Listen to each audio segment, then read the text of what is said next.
दिल्ली की 70 सीटों पर कुत्ते बिल्ली वाली फाइट है। वहां तू डाल डाल में पात पात की राजनीति चरम पर है। हो भी क्यों ना, दिल्ली है भाई। केजरीवाल से लेकर पीएम मोदी तक दिल्ली के दिल में बसते हैं, तो हंगामा बरपना वाजिब है।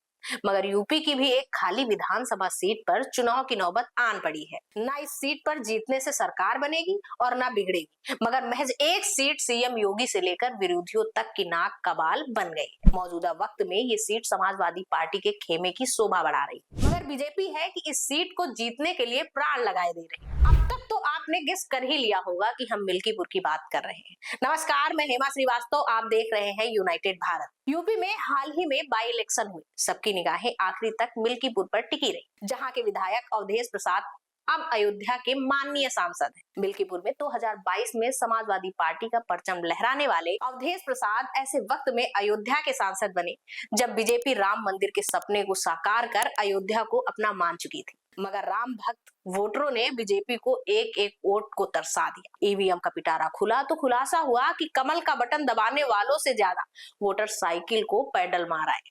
2022 के विधानसभा चुनाव में बीजेपी के गोरखनाथ को हराकर समाजवादी पार्टी के अवधेश प्रसाद जीते। तब गोरखनाथ ने अवधेश प्रसाद के हलफनामे की नोटरी को लेकर इलाहाबाद हाई कोर्ट में याचिका दायर की थी। सांसद बनने के बाद अवधेश प्रसाद ने विधायकी छोड़ी, मगर याचिका के कोर्ट में लंबित होने के कारण इलेक्शन कमीशन ने यूपी की बाकी 9 खाली विधानसभा सीटों के लिए उपचुनाव तो कराए, मगर मिल्कीपुर को यूं ही छोड़ दिया। उपचुनाव में बीजेपी से टिकट मिलने की आस लगाए गोरखनाथ अपनी दावेदारी तय मान रहे थे, इसलिए उन्होंने हाई कोर्ट से अपनी अर्जी वापस ली। मगर जैसा कि बीजेपी लास्ट मोमेंट में पत्ते फेंटने में माहिर है, तो गोरखनाथ का टिकट काट कर बीजेपी ने चंद्रभानु पासवान को थमा दिया, जिसके पीछे पार्टी ने इंटरनल सर्वे का हवाला दिया। ये होना था कि समाजवादी पार्टी की तो जैसे बिन मांगे मुराद पूरी हो गई। समाजवादी पार्टी बीजेपी के इस बदलाव को अपने ही फेवर में मान रही। बदले घटनाक्रम से भाजपा थोड़ी विचलित तो है, मगर दुख में भी सुख, आपदा में भी अवसर को तलाश लेने वाली बीजेपी विरोधियों की उम्मीद में भी अपनी उम्मीद लगाए बैठी। चंद्रशेखर आजाद रावण की पार्टी आजाद समाज ने सूरज चौधरी को अपना प्रत्याशी बनाया है। सूरज चौधरी कभी समाजवादी पार्टी के सिपहसालार हुआ करते थे। मौजूदा पहचान समाजवादी पार्टी के बागी की है, तो भले ही बीएसपी के मैदान से बाहर होने की खुशी कुछ देर अखिलेश एंड कंपनी मना ले, मगर आजाद की धमक उन्हें चैन नहीं लेने देगी।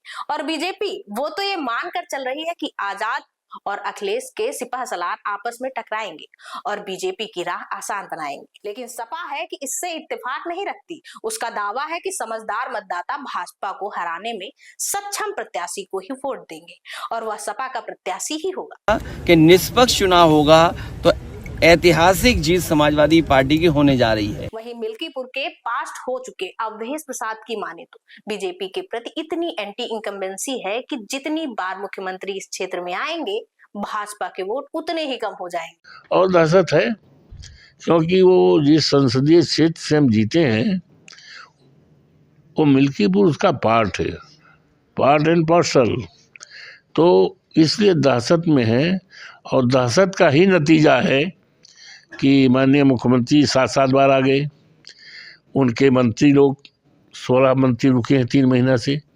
आखिर चुनाव तो एक विधानसभा का है भाई, उससे ना तो उनकी सरकार गिरनी है और ना सरकार बढ़नी है। बीजेपी जहां अखिलेश के प्रत्याशी पर वंशवाद का टैग चस्पा कर वोटरों से उसे नकारने को कह रही है, वहीं सपा ने भाजपा प्रत्याशी चंद्रभानु पासवान पर बाहरी होने का टैग लगा रखा है। उन्हें भाजपा की टिकट के 8-9 दूसरे दावेदारों के असंतोष और उदासीनता का सामना भी करना पड़ रहा है। ये दावेदार उनके नामांकन जुलूस में भी नहीं आए, भले ही उसमें योगी सरकार के 7 मंत्री शामिल रहे। 1967 में अस्तित्व में आई मिल्कीपुर विधानसभा सीट के मतदाताओं को किसी भी लहर में ना बहने और किसी भी प्रवाह से परे रहने की पुरानी आदत है। इस कदर की जनता पार्टी और जनता दल के सुनहरे दिनों में भी उन्होंने यहाँ उनका खाता नहीं खुलने दिया था। 1977 में देश में जनता पार्टी की आंधी चल रही थी, तो इस सीट ने भारतीय कम्युनिस्ट पार्टी के कांग्रेस समर्थित मित्र सेन को चुन लिया था और अगले 2 चुनाव में उनका ही परचम थामे रखा।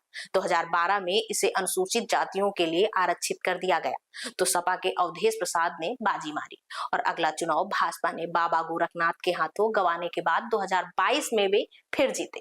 किस्मत चमकी तो अवधेश प्रसाद जनता जनार्दन के आशीर्वाद से अयोध्या के सांसद बन गए।